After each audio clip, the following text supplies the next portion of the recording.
Então, semana passada, começou a ver outros caminhos, né, para superar o sofrimento. Vimos um que é a percepção, ou vou deixar a visão para nós fazer um outro caminho, ou visão correta. Tá?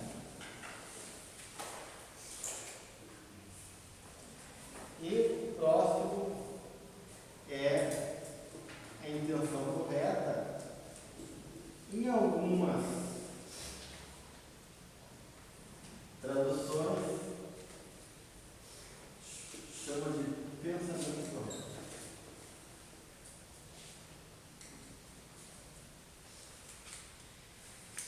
Bem, então, como a gente viu, esse caminho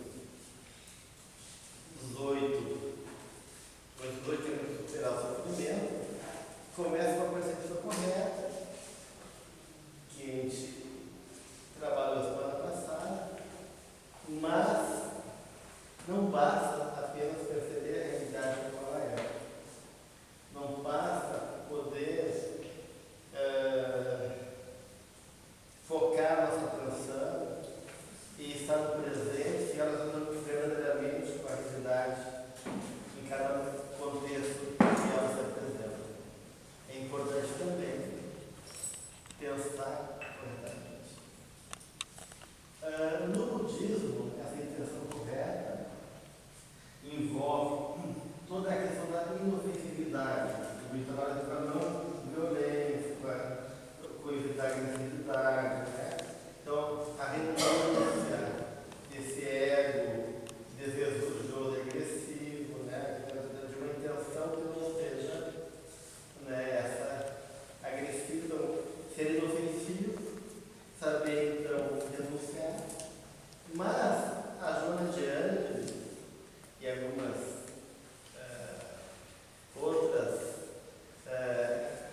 outros estudos alargam para uma coisa mais abrangente, que é o pensamento correto, né? Que não envolve apenas uma intenção não agressiva, mas sim o horário e vigiar de Jesus, né? Ou seja, esse processo que é a base de toda a vida, que é a mente.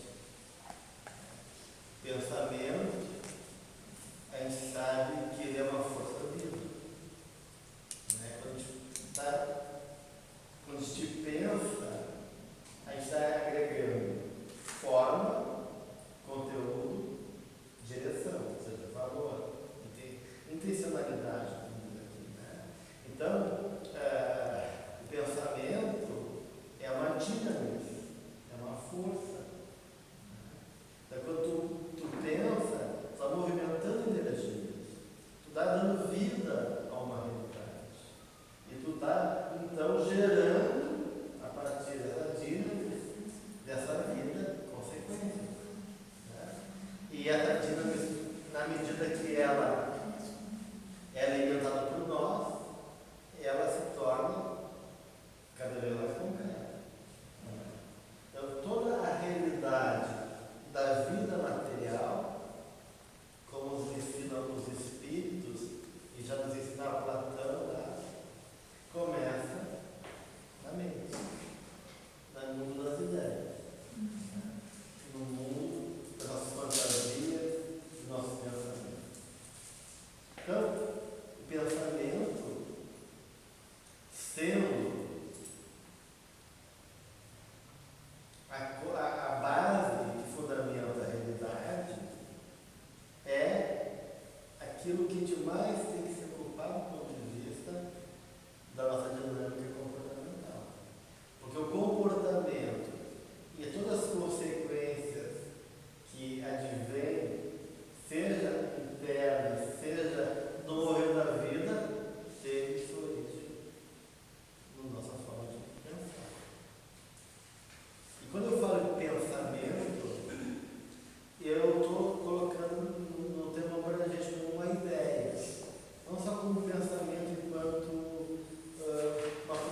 se posicionar internamente é um tipo de pensamento, que necessariamente não seja nem consciente e nem mobilizado por ideias racionais.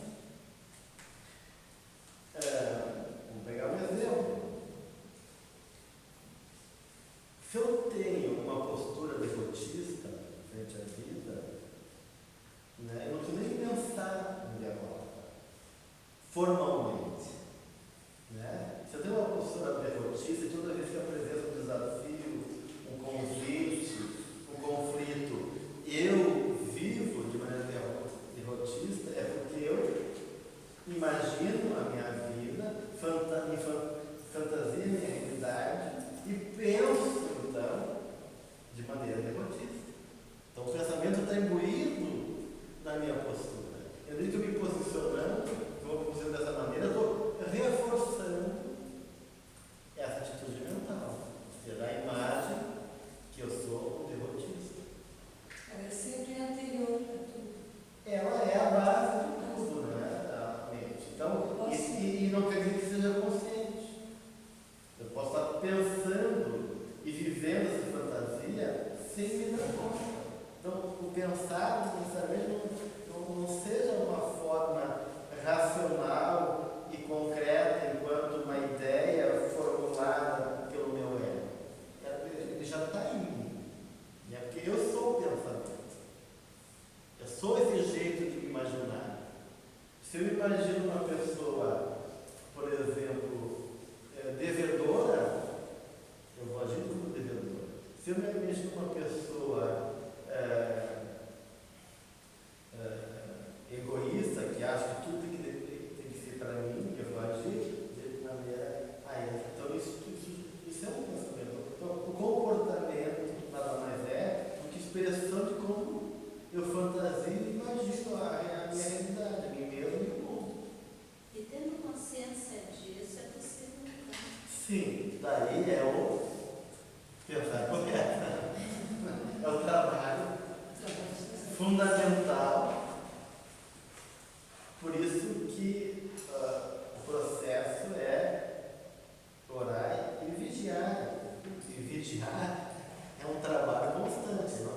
Cristo não falou assim, pense de vez em quando, ou olhe para dentro de si quando estiver tomando banho, ou de vez em quando, ele falou vigiar, ou seja, vigiar está atento sempre, né? Está sempre se ocupando desse cuidado de ver que tipo de vibração, né, tu está exteriorizando. Porque quando tu fala em pensamento, tu está falando em vibração.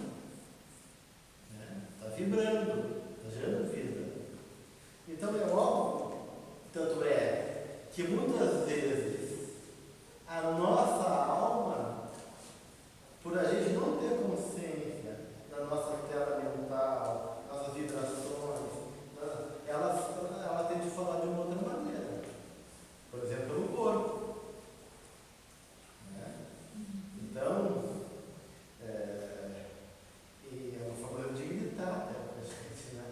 Então, muitas vezes, aquele pensamento pode não aparecer conscientemente, mas vai aparecer ou no comportamento ou no corpo. No corpo. Das doenças, por exemplo. Das doenças.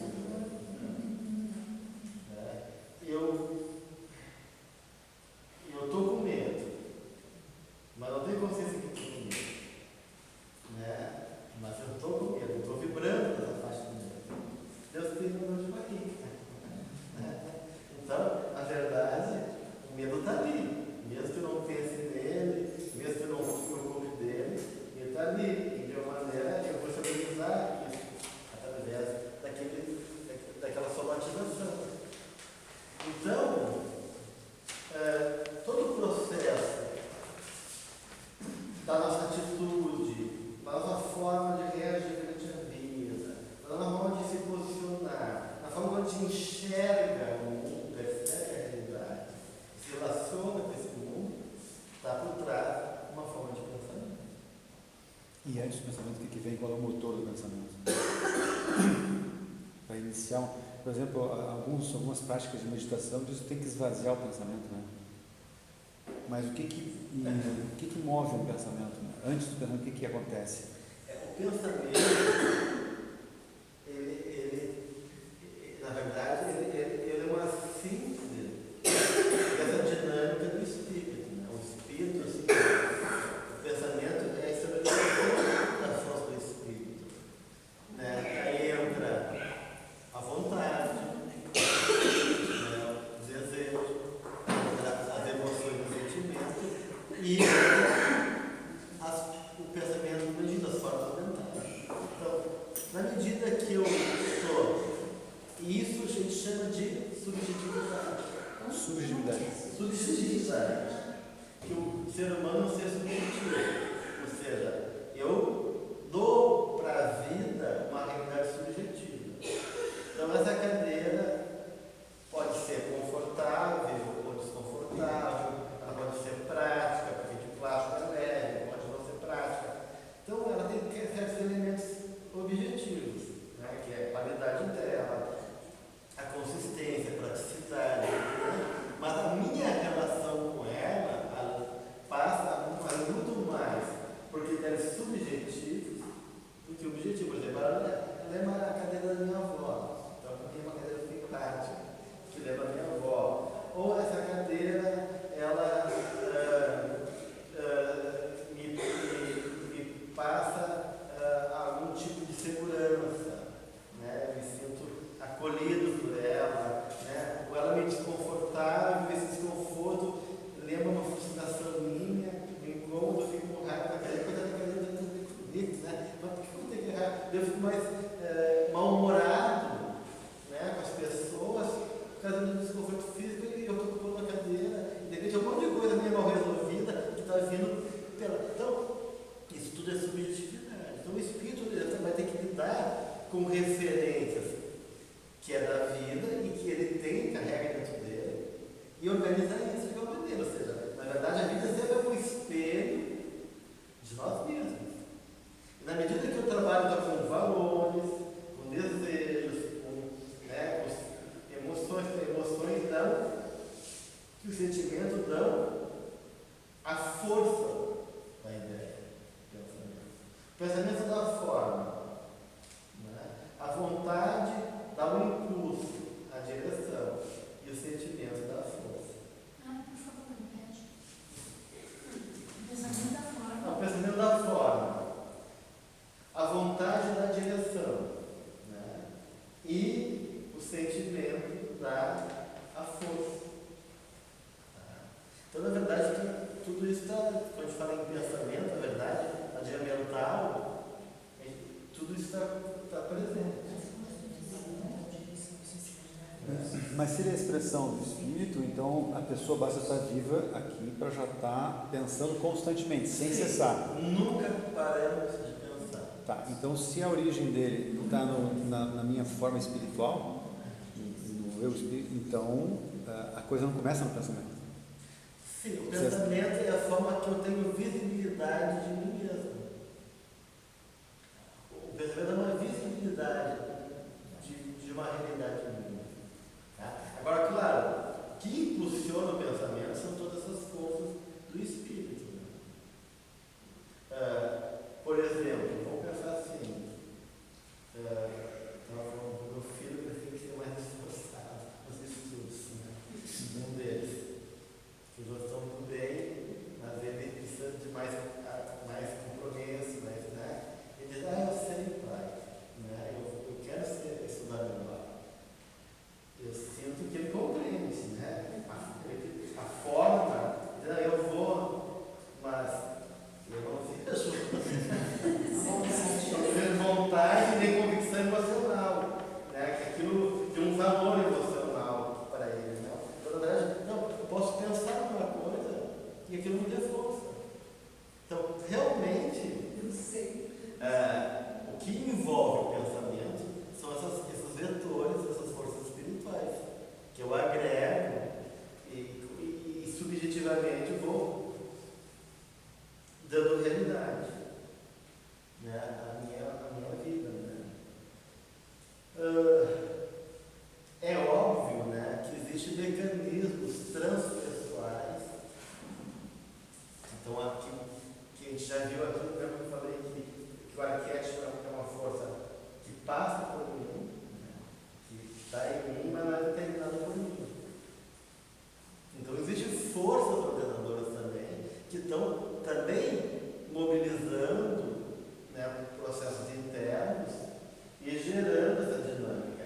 Uma delas, a principal, né, são as leis naturais. Então, já existe uma consciência, não a consciência egóica, não a consciência do eu, né, mas uma consciência espiritual, muito profunda, que também está lá impulsionando. Existe uma lei de evolução, existe uma lei de amor, existe uma lei de distribuição.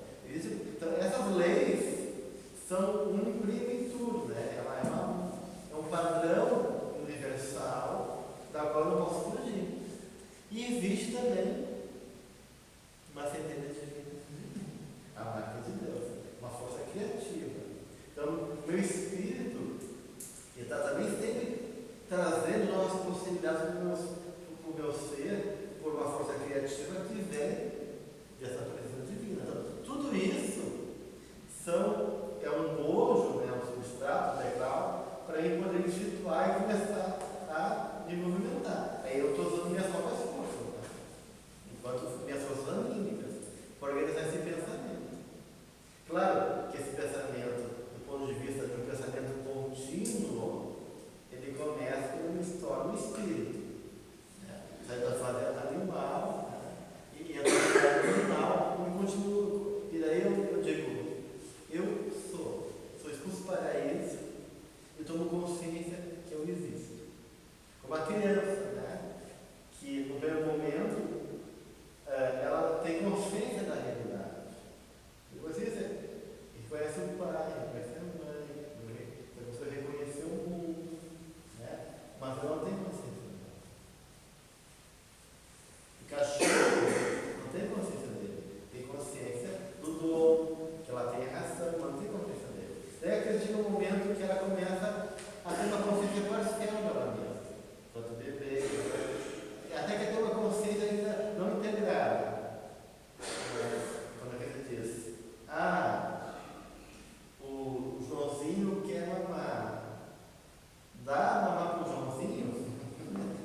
O Joãozinho é ele, né? Mas ele não disse eu. Porque uma hora disse, eu quero mamar. Eu sou o Joãozinho. Então, aí tem uma noção de um eu. Né? Então, o espírito é a mesma coisa. Quando ele tem essa noção de um ser, não só de uma existência, já é uma diferença entre o ser, né, e o ente, né, o ser e o ente, né, o ente é aquele que existe, né, mas o ser é o espírito. Então, eu tenho consciência que eu sou, né, de um ser, daí eu começo a operar por mim mesmo, do livre-arbítrio, com esse processo mental.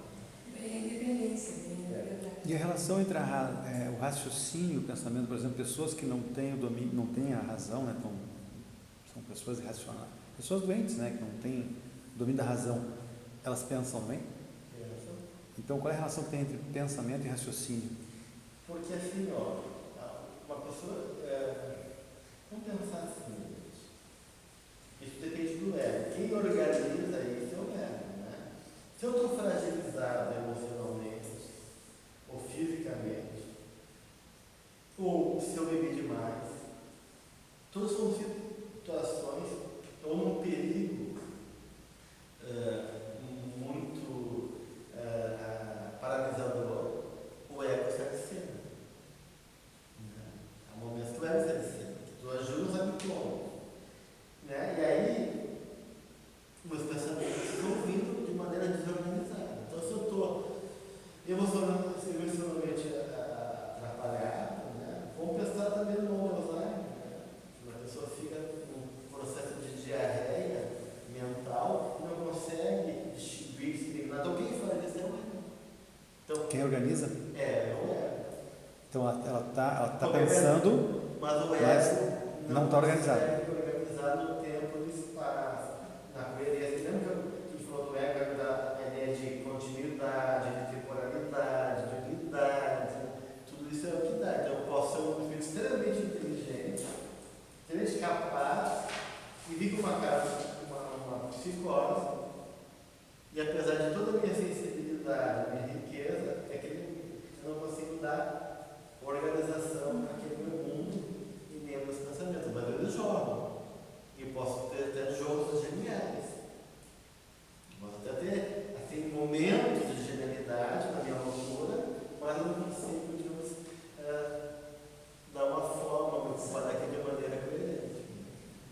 ser irracional? O ser irracional, os animais. Não, eu digo um indivíduo, um humano que perdeu a razão. Pois é, por causa do ego. O ego dele também tem uma relação de... É o ego esquizofrênico. Porque o ego ele pode se esfacelar, né, no caso da esquizofrenia, se dividir, mas ele pode também ser, eu chamo de um abaixamento do nível mental. O ego ele abaixa, se alterar de consciência, se eu bebo demais, meu ego fica alterado, minha consciência fica alterada. Aí eu posso fazer coisas que eu não quero, ou fico extremamente afetivo, que vira do chato, que abraçar todo mundo é amigo, ou agressivo, né? Daí vem um monte de coisa, porque o ego daí não é mais esse vaso que dá conta e organiza aquela realidade interna. Então o pensar não depende do ego para pensar, mas para pensar organizado sim. Sim, o ego depende para poder estruturar isso dentro de uma coerência.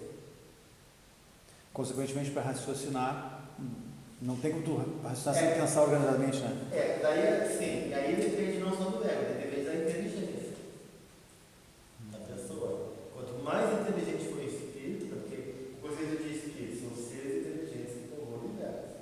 Quanto mais inteligente for o espírito, mais recurso ele tem para operar esse pensamento de maneira ampla, profunda, né? Tanto analítica como sinteticamente, assim por diante. Né? Daí é uma questão do espírito. Que o ego pode vir então ou não. Que pode vir com uma lesão cerebral, ou vir com um ego diminuído, que impede de eu poder fazer uso de toda a minha inteligência. Mas eu tenho esse recurso comigo. A inteligência é essa capacidade do espírito que ele vai adquirindo de poder cada vez mais ter uma elaboração cada vez mais refinada no seu processo mental, de raciocínio, de entendimento e de recurso. Porque a inteligência depende de uma série de coisas. Inteligência verbal, abstrata, concreta, até uma lógica. Então, quando a gente mede o QI, né, tu avalia uma série de inteligências, porque existe um nível de inteligência para poder ter uma média de capacidade. Tu pode ser mais inteligente numa área, né, e menos em outra área. Mas a cultura também tem um peso na nossa elaboração do pensamento, né? Porque tem uma pesquisa feita sobre o pensar ocidental e o pensar oriental, né? Então, esse pensamento também não é só uma produção do espírito ou do ego.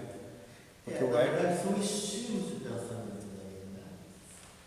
Há um estilo de trabalhar com o pensamento. Então, o ego, a consciência do oriental, é diferente, é focada em outros valores, é mais para dentro, é focada em outros valores do que o ego do ocidental. Né? O ego ocidental é estimulado a ser extrovertido, a ser para fora, a ser prático, a ser agressivo e competitivo, e assim vai. Então, realmente, a cultura, enquanto um corpo psicológico também, a força, né, social, né, e cultural de um povo, de uma época, ele vai imprimir padrões de estilo, né, que vão mudando com o tempo. Mas sim, existe também tudo isso. Essa é uma forma de estilo. Né? E o que teria gerado isso no passado tão remoto, essas diferenças tão marcantes entre os orientais e os ocidentais?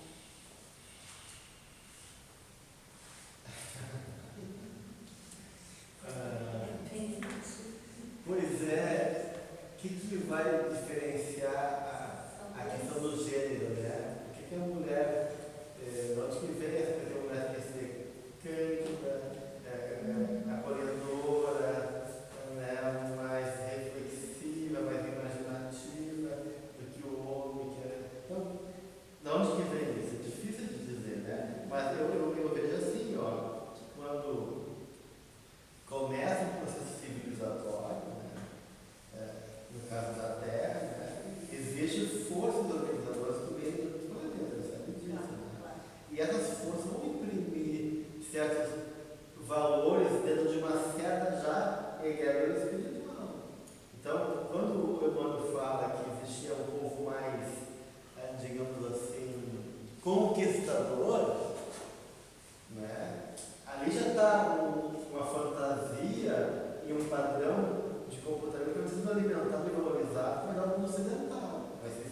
espalhar, e o povo né, vai vendo que tem os padrões já, né? E Foram se alocando. foram se alocando, foram se organizando, foram dentro, digamos assim, se eu estou num ambiente que é um ambiente, por exemplo, intelectual e estimulado só a isso, né, a ler, a estudar, mesmo que eu seja uma pessoa mais sensível do que intelectiva, né, esse círculo não é alimentado, estimulado, ele vai ficar meio fora, né? E eu vou me relacionar igual com aquele mundo intelectivo, porque ele é o elemento que está, digamos assim, à amostra e sendo valorizado. Mesmo que seja assim, eu me sinto fora disso, mas não sei o que eu tenho. Porque ninguém me diz que o mundo sensível existe e que ele tem valor. E eu nem sei reconhecer isso em mim. Porque se eu não tenho algum elemento que espere, eu não tenho como reconhecer. Então aquilo fica mesmo que eu estou na realidade intelectiva também não é. Então Mas, tudo isso.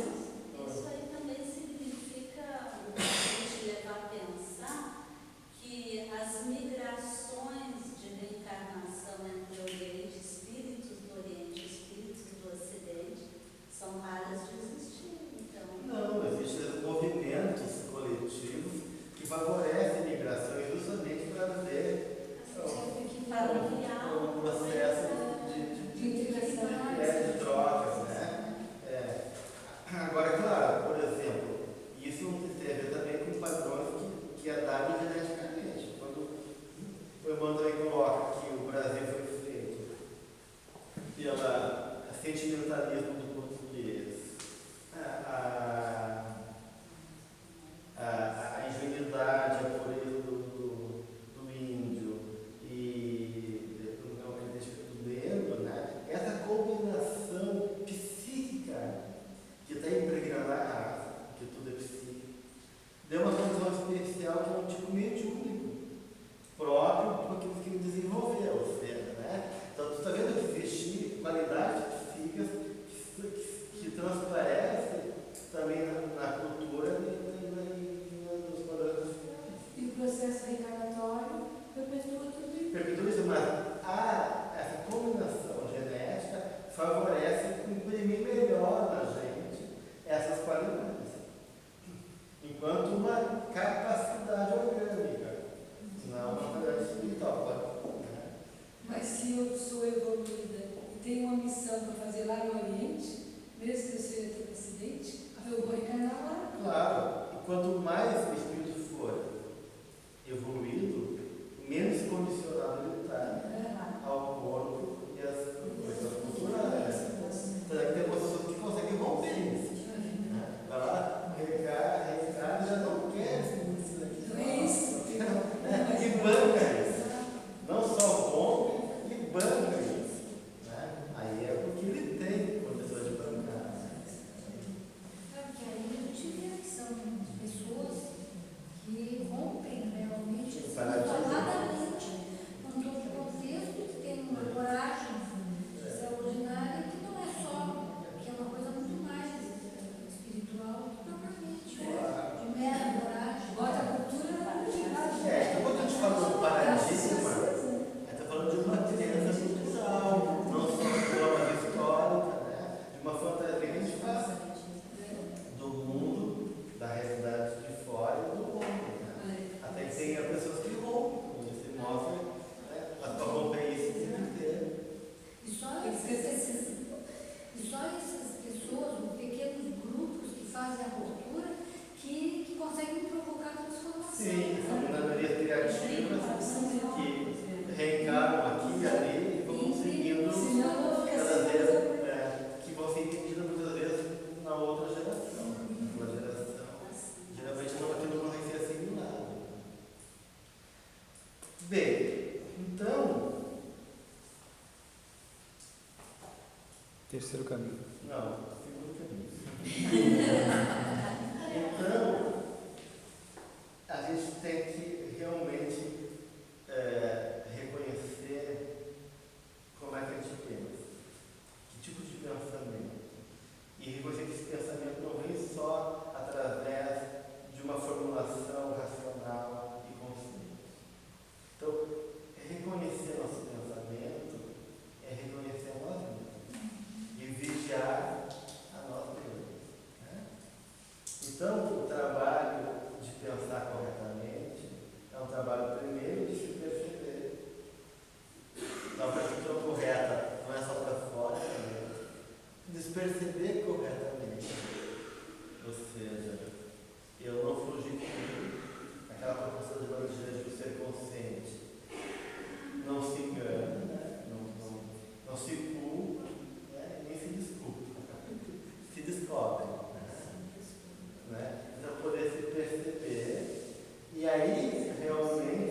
refletir consigo. Não, tu está refletindo, tu está contrapondo aquele pensamento negativo com outra imagem contrária àquele pensamento.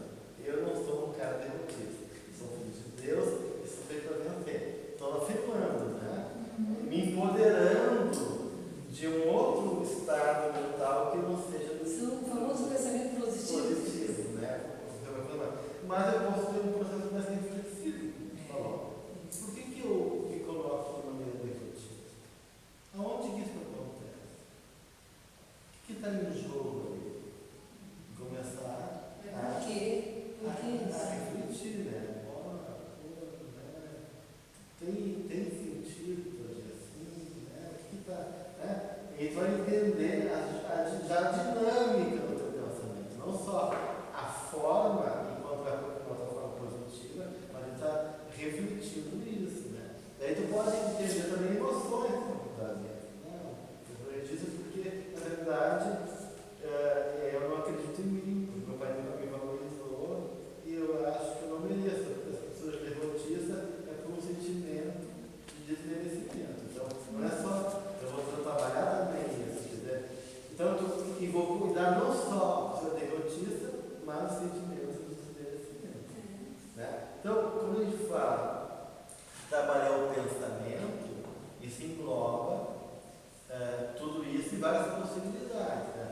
Uma coisa reflexiva, a questão da meditação, né? Eu tenho que limpar a minha mente, né? Eu faço um exercício de esvaziar a minha mente, para não deixar que esses pensamentos me assaltem. Né? É esvaziar no sentido de tirar os negativos, Porque quando tu para, né?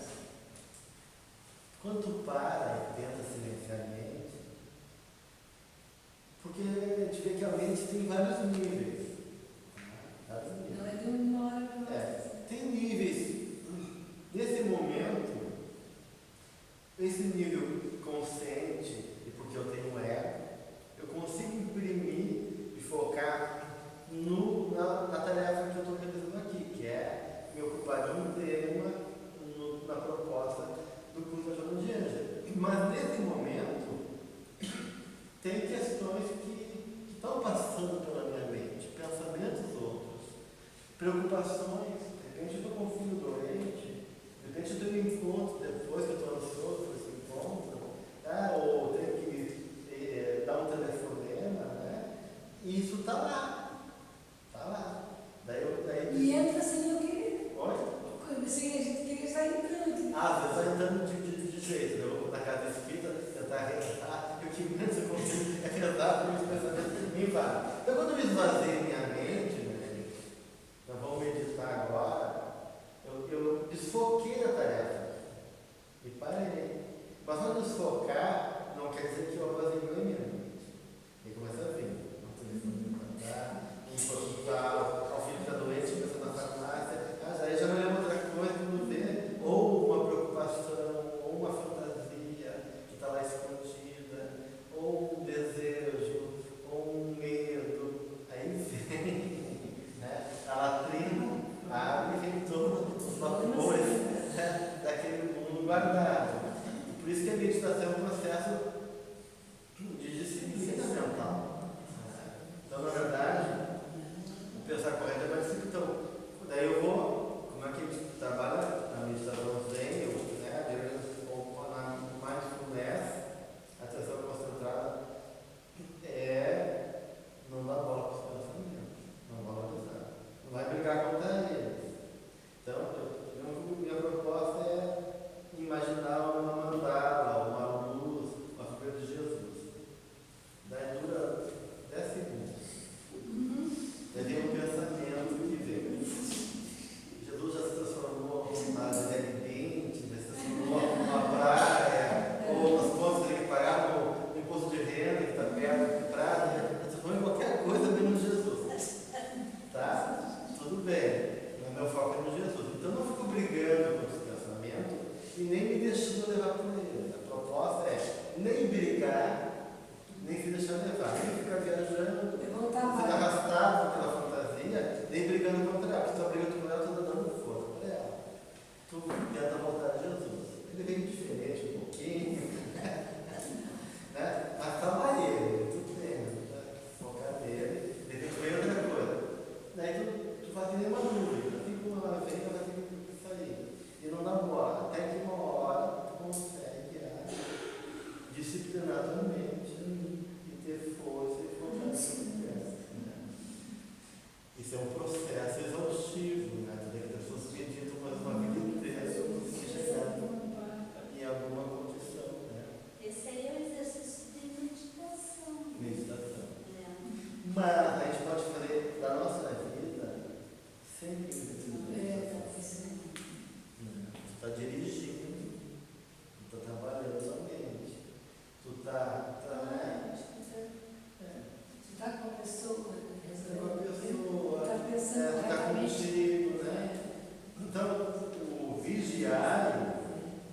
vigiar é uma tomada de consciência da nossa própria condição mental e um trabalho consciente daí, de tentar pensar corretamente.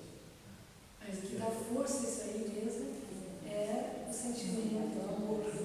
Se não tiver isso aí, Não, vai achar normal. o sentimento é o amor é sentimento por excelência, mas o que dá qualquer sentimento da força, um ódio tem muita força, uma raiva tem muita força. Então, qualquer sentimento é um motor, né? E tem que trabalhar ele também, né? Para poder realmente mudar aquele padrão vibratório, né? Não adianta eu deixar de pensar, não, eu não posso pensar que eu quero matar o fulano. Deixa de pensar de matar, mas eu estou lá espumando de raiva. Estou com taquicardia, eu vou dormir, não preciso dormir. Você é como se agita de mim, mas igual você agita de mim, deixa eu dormir. Eu não sei o que é. Tá lá. Então, eu só deixei de pensar conscientemente. Mas a raiva, a mágoa, o ressentimento, tá lá. Então, eu estou pensando. Eu continuo pensando. Que coisa. Né? Tanto é que a gente sorri daí, né? Depois que está matando não o cara, matando uma outra pessoa. Mas na verdade tu está mexendo com aquele processo interno dele, né?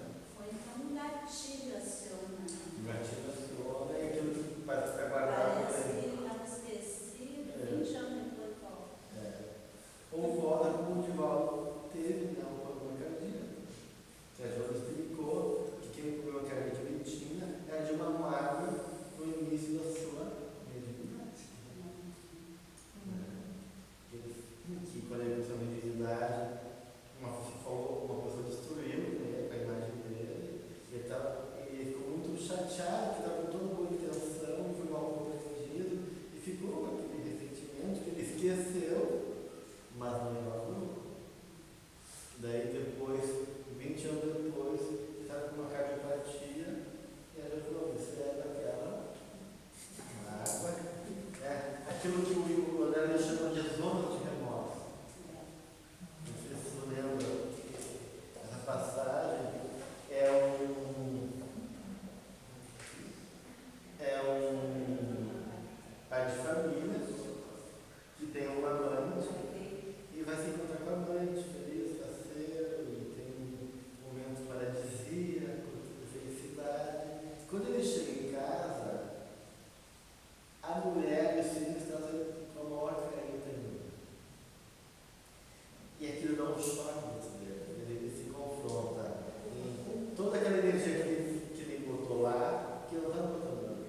E aí a mulher com todo carinho, bonitinho.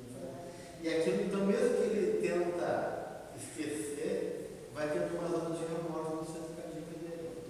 Os fluidos, aquele conflito vão se acumulando no chakra cardíaco, nos plexos cardíacos, e vai formando uma massa escura que comprime o peito dele, o coração dele, frente a esse conflito mal resolvido.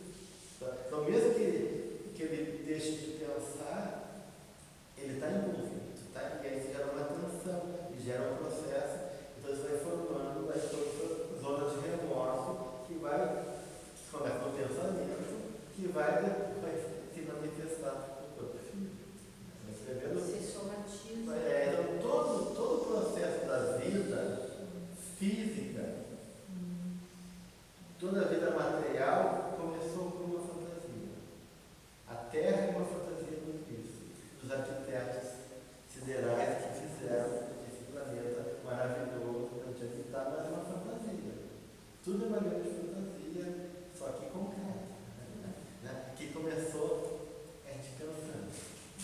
Então o espírito que está lá e quer nos dar um presente, né, vai imaginar uma flor com a mente dele, vai pensar em todas as possibilidades de gerar, botanicamente aquilo com as propriedades curativas, com o perfume, e vai elaborar na mente dele até que um dia isso se torne, nos processos evolutivos, uma realidade, e aquela flor, né, que é um presente daquele espírito da nós, né, se materializou durante um processo gestacional que é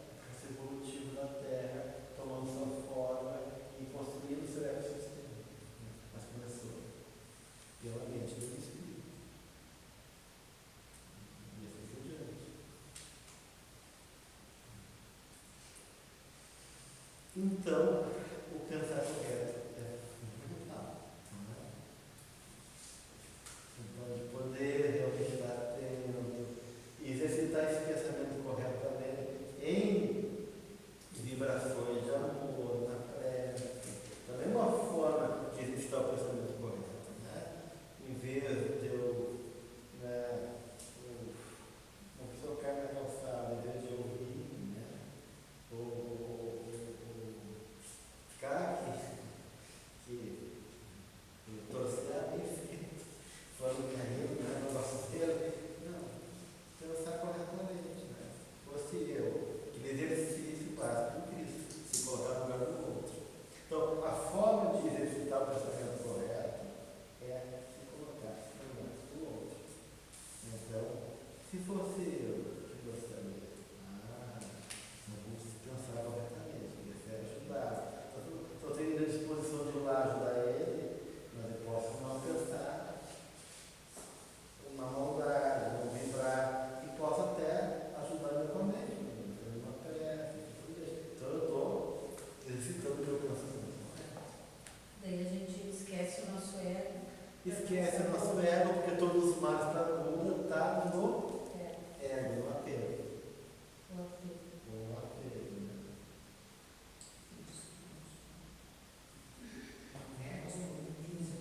Olha. O egoísmo, né? No ego enquanto necessidade nossa, né? Sim, esse centramento em nós mesmos, que é o ismo, né? Egoísmo, quer dizer, centramento, né? Então, a minha necessidade é a minha dor, né? Eu não gosto dele, então isso tem mais valor do que ele. Então, eu estou no meu eu, no meu egoísmo, né? Na minha subjetividade. Aquilo que eu acho que é importante para mim, mas não é importante coisa nenhuma. Não é importante para mim, como me faz mal. Mas eu estou preso naquela realidade que eu criei para mim. Então, eu estou preso no meu eu, no meu ego. Então, eu saio daquela realidade do ego e transfiro aquela realidade. Naquele momento que eu saio de mim mesmo e vou em um encontro outra pessoa. E me coloco no lugar dela.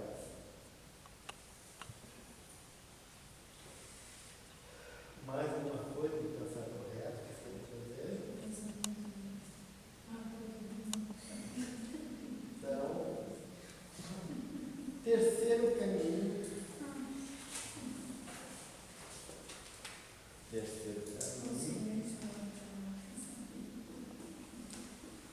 A fala correta.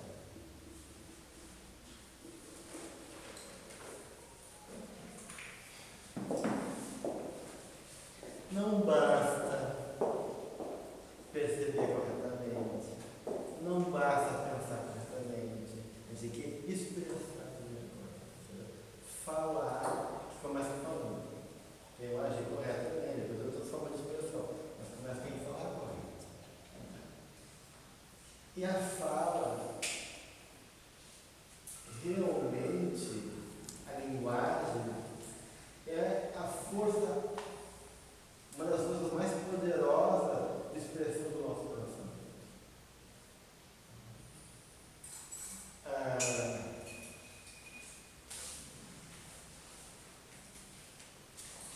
Na cultura iorubá,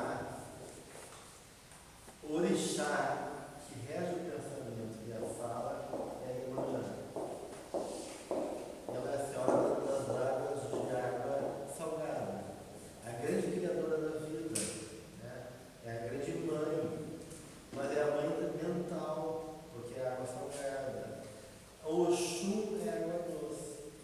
Então tem uma característica na mitologia iorubá, quando a Iemanjá tem filhos, ela não pode ter consciência dela.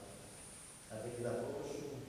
Então quem cuida é o Oxum, que é água doce que vai fertilizando o planeta, onde vai passando, dando vida e gerando abundância. Né? Então, a Oxum é a senhora das riquezas, da maré, do ouro, e Iemanjá azul. Azul e branco, que é a cor da mente, cor de Maria. Maria é advogada dos homens, é a cor da mental, que é a cor da profundidade nossa também, a profundidade do céu e do mar. Quando tu quer dar profundidade no quadro, luminosidade, não é o preto que eu trabalho, é o azul. Na teoria das cores. A teoria das cores do azul são pessoas sentimentais, mas o sentimento vem pelo pensamento. Então, o pensamento devocional, religioso, idealista, que pode ter problemas de coração, diferente do rosa, que é um amor mais relacional, mais caritativo. Então, são duas cores do amor, tá? O azul e o rosa. Só que o azul é um amor mais religioso, devocional, mais da ideia. Então, Jesus o manto é vermelho, né? Maria o manto azul. Tudo isso não são por acaso. Logicamente para nós não é por acaso. Então, Iemanjá, sendo a senhora das águas salgadas e da cor azul, ela rege esse mundo aqui, da mente e da fala. Tanto é que para a cultura iorubá, quando é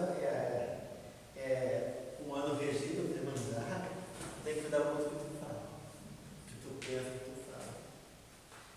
Porque para isso são certos, saber que a fala não vira também no pensamento. Tu pode matar uma pessoa com uma fala, pode destruir com alguém. Né? Se tu sabe o poder, e devia ser o próprio Hitler, né? que é um cara que tinha um magnetismo violento, e com a fala ele atingia multidões, inflamava todo aquele povo alemão em cima do delírio dele.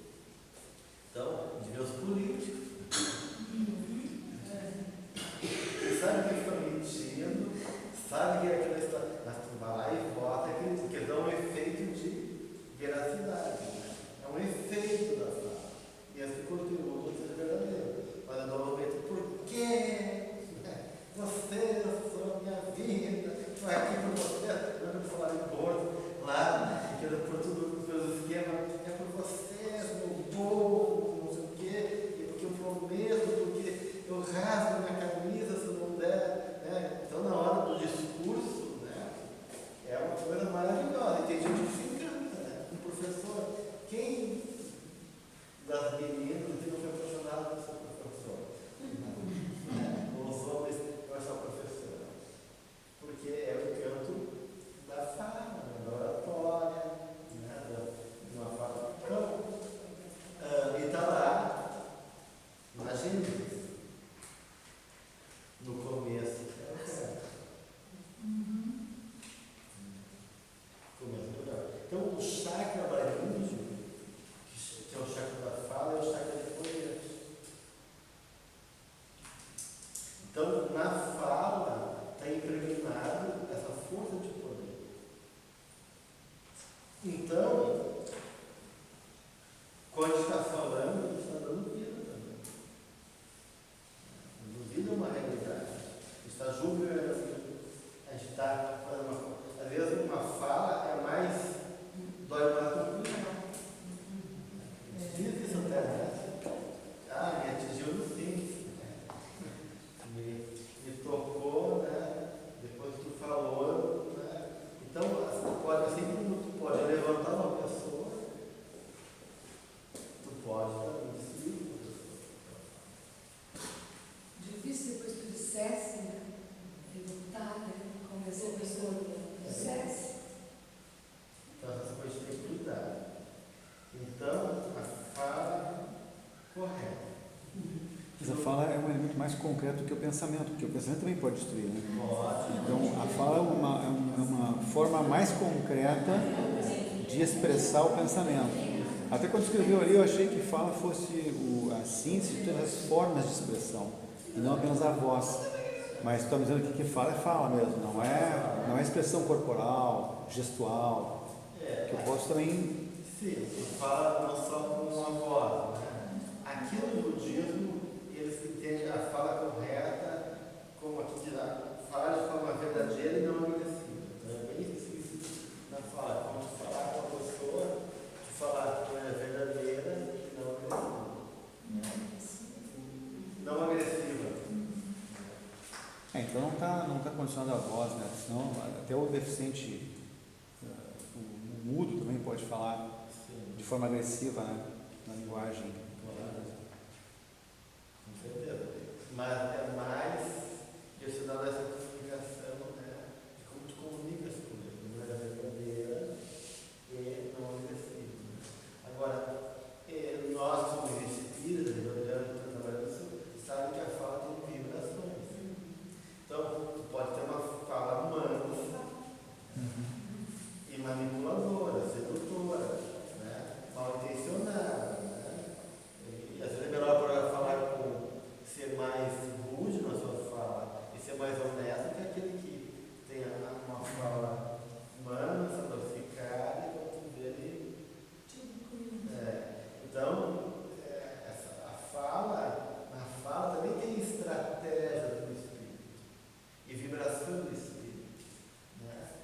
Esse chakra de poder tem uma intencionalidade, tem um desejo também ali, tem uma carga emocional. Né? Eu me lembro que a minha mãe me brigava com a gente, né?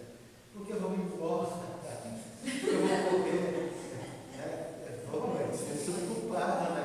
Eu fiz história errada, aí as pessoas falam, eu não aguento mais.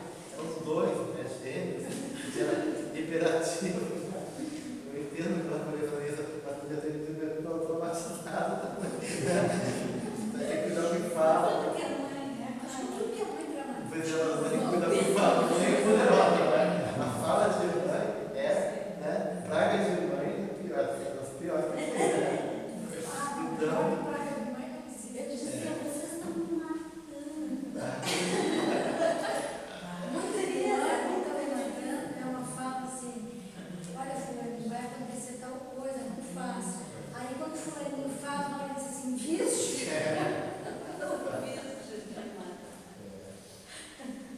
então essas coisas, né, a gente tem que cuidar muito, né? E muitas vezes na fala tem também artimanhas das nossas dinâmicas espirituais, né? Então, tu vê, porque o nosso ego, ele é muito sem vergonha, né? E ele gosta de estar no centro, a vocação dele é estar no centro, né? Então, às vezes, né? Então lá no Audival, palestra, 2 horas, depois de 20 mil gatos, cansadíssimo, vai lá, a senhora inspira, diz, de volta, eu queria uma palavrinha por ti, 5 minutos, tem muitos para 200 para uma fila, vai ficar mais de 10 horas lá, né? Mas ela está bem intencionada e a fala dela é uma pergunta espiritual, né? Ele falou, minha filha, não posso, ela ficou raro de fala, bem, de cara, porque a minha intenção é, na verdade, a intenção dela não é pequena, mas ela tem um poder, um valor que ela deu, achando que o problema dela é maior que os 200 que está lá, do que cansaço do cara, né? E assim, né? E aí ela fica indignada porque não foi atendida, né?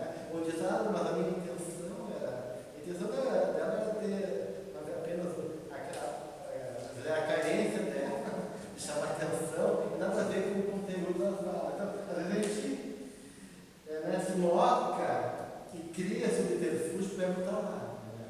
A intenção é boa, não venho aqui porque eu amo vocês, que eu quero ajudar, eu quero ser voluntário aqui, daí começo a mandar em todo mundo, quero fazer do meu jeito, do voluntário não tenho nada, né? Mas a intenção, né? Então, às vezes a gente faz essas coisas, né? Que nós se intromete e então, essas coisas a gente tem que cuidar, né? Também, porque como a Dona mesmo colocou, a gente não fala só com a nossa voz, né? A gente fala também. Então, e a carga emocional principalmente, né? Porque o que dá vibração à voz, magnetismo, é o afeto particular. Né? Se a gente coloca amor, se a gente coloca verdade, se tu acredita, tu tem fé naquilo, tu está realmente potencializando o que tu está dizendo e aquilo entra não só pelos ouvidos, entra no perispírito. Um banho de amor. E aquilo faz sentido.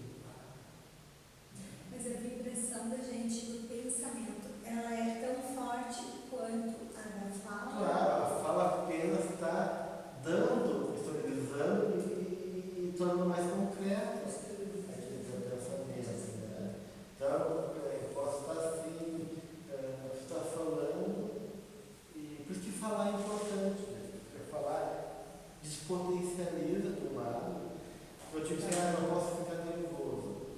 Por exemplo, pesquisas. Dá um exemplo de uma pesquisa psicológica. Quando os vestibulandos, não fazendo vestibular, estão muito nervosos, geralmente. Né? Tem mais que provou que se a pessoa fala, escrever o que ela está sentindo, isso acaba muito. Se ela quer dizer, eu estou me sentindo nervoso, vou fazer uma prova agora, eu tenho medo de rodar, não sei o que vai ser de mim. Poder botar no papel, expressar o que está sentindo, alivia um monte. Então, expressar o que vai despotencializa as tensões. Porque durante o casal falar, a professora chegar para o aluno e falar, ou com o filho, porque a fala possibilita justamente esse fluxo de energia e uma organização dessa energia. Né? Então, falar é muito importante. Assim como despotencializa, que nem uma tensão que se cria, tem que cair um raio, né? Ela também potencializa. Né? Então, falar potencializa. Então, tanto uma coisa como a outra. Por isso que eu falar é tão rico e tão importante na nossa vida. Né? E realmente, então, uma coisa eu olhar para o meu filho e dizer, puxa, eu gosto do fulaninho, mas nunca disse isso para ele. Eu gosto, realmente eu gosto. Quando eu chego assim, meu filho, como eu te amo, isso tem que daí tu cria uma paisagem. Se o pensamento é uma fantasia, a fala já é paisagem. Né? É uma paisagem, né? E aí tu tocou com ele, e aí ele daí ficou focado naquele amor que tu sente por ele, mas tu não tinha a visibilidade. Quando tu falou, tu deu visibilidade, tu privilegiou ele e aquele sentimento. Né? E aí tu potencializou. E às vezes a gente é muito inconsciente da vida. Eu lembro de um amigo meu que ele começou quando foi adolescente, ele começou a criar aquela sujeira no rosto, né? Uma barriga, né? E aquilo ficou muito feio. E como ele não morava, a mãe dele era separada, a mãe dele não tinha mais aquele tino do guri, tá vendo o homem, né? E aí até que um dia a professora dele falou assim, tu tem que se basear. Né? E ele tomou consciência daí. Uma coisa que está acontecendo com ele, mas alguém precisou falar para ele tomar consciência que ele tinha barba, que ele podia, tinha autorização de se bater. Ele não tinha autorização. Então, a fala também é um ritual inicial.